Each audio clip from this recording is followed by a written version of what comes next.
असां हर वक्त शयन के मिटाईंदा रहंदा आहियूं। क़दीम दौर में कंप्यूटर न हो। उन वक्त माण्हू किताबन के ऐं तस्वीरुनि खे बाहि ॾेई साड़े छॾींदा हुआ।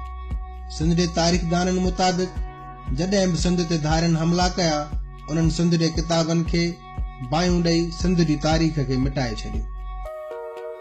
जॾहिं सोवियत यूनियन में स्टालिन खे महसूस थियो त टाटस्काय रियासत जो दुश्मन आहे, त हिन हर तस्वीर मां टाटस्काई जे चेहरे खे मिटाए छॾियो।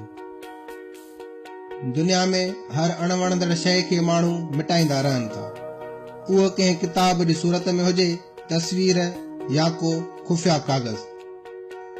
मिटाइण या ख़त्म करण खे असां अंग्रेजीअ में इरेज़ चवंदा आहियूं, पर कंप्यूटर अचण खां पोइ असां इरेज़ खां वधीक डिलीट लफ़्ज़ इस्तेमाल करण लॻा आहियूं। गूगल एन ग्राम व्यूअर, जंहिंमें 1500 ईस्वीअ खां 2008 ईस्वीअ ताईं 52 लख किताबनि में लिखियल लफ़्ज़ मौजूद आहिनि। एन ग्राम व्यूअर मुताबिक़ 1979 ईस्वीअ खां पोइ असां इरेज़ खां वधीक डिलीट लफ़्ज़ इस्तेमाल करण लॻा आहियूं। क़दीम दौर में साड़ियल शयूं त बाहि जे हवाले थी वेंदियूं हुयूं, पर अॼु जे दौर में अव्हां कॾहिं सोचियो आहे त कंप्यूटर मां जेका फाइल डिलीट कबी आहे, उहा आख़िर किथे वेंदी आहे? हिकु फाइल या तस्वीर डिलीट कजे त उहा पहिरीं रिसाइकल बिन में वेंदी आहे, त जीअं जेकॾहिं अव्हां ख़्याल तब्दील कयो त उन फाइल खे ॿीहर वापसि मोटाए सघो था। पर जॾहिं अव्हां रिसाइकल बिन मां फाइल डिलीट कंदो त अव्हां खे कंप्यूटर चेतावनी ॾींदो त फाइल खे ॿीहर वापसि नथा करे सघो। जॾहिं अव्हां रिसाइकल बिन मां फाइल डिलीट कंदा आहियो, तॾहिं बि उहा फाइल डिलीट न थींदी आहे ऐं अव्हां जे हार्ड डिस्क में मौजूद हुजे थी। सवाल पैदा थो थिए त जेकॾहिं असांजो डिलीट कयल फाइल कंप्यूटर में ई मौजूद आहे, त असां उन खे ॾिसी छो नथा सघूं? अचो त पहिरीं ॾिसूं हार्ड डिस्क में असांजा फाइल कीअं महफ़ूज़ थींदा आहिनि। हार्ड डिस्क में सभिनी फाइल जी हिकु फ़हरिस्त जुड़ियल हूंदी आहे, जंहिंखे असां पॉइंटर चवंदा आहियूं।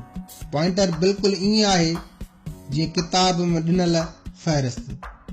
जॾहिं असां का फाइल खोलींदा आहियूं त कंप्यूटर हार्ड डिस्क जी फ़हरिस्त चेक कंदो आहे ऐं पोइ वञी उन जॻह तां फाइल खोले असांजे साम्हूं आणींदो आहे। अव्हां जॾहिं फाइल डिलीट कंदा आहियो त कंप्यूटर असुल में फाइल बजाए फ़हरिस्त मां उन फाइल जे नाले मथां सिर्फ़ डिलीट लिखी छॾींदो आहे। जीअं हिन किताब जी फ़हरिस्त मां असां भली कंहिं भाङे मथां डिलीट लिखी छॾियूं, पर उहो भाङो किताब जे अंदरि मौजूद हूंदो। साॻी रीति कंप्यूटर बि सिर्फ़ फ़हरिस्त मथां डिलीट लिखी छॾींदो आहे ऐं उन डिलीट कयल फाइल जे मथां को ॿियो फाइल महफ़ूज़ करे छॾींदो आहे ऐं पोइ फ़हरिस्त मां डिलीट जो लेबल ख़तम करे नए फाइल जो नालो ॾेई छॾींदो आहे।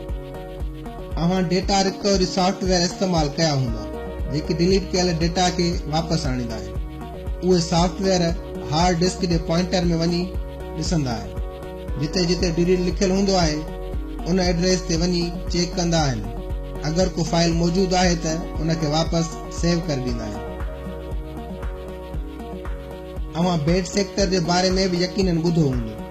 बेड सेक्टर हार्ड डिस्क में उहा जॻह हूंदी आहे जेका कंहिं ट्रांजिस्टर जी ख़राबी या वरी कंहिं धक लॻण सबबि मुतासिर थींदी आहे। जेकॾहिं बेड सेक्टर अचण खां अॻु अव्हां का फाइल उते सेव कई हुजे त उहा ख़तम न थींदी आहे ऐं हमेशह उते मौजूद हूंदी आहे, पर हार्ड डिस्क जे उन हिसे में कंप्यूटर या को ॿियो सॉफ्टवेयर रसाई हासिल न करे सघंदो आहे।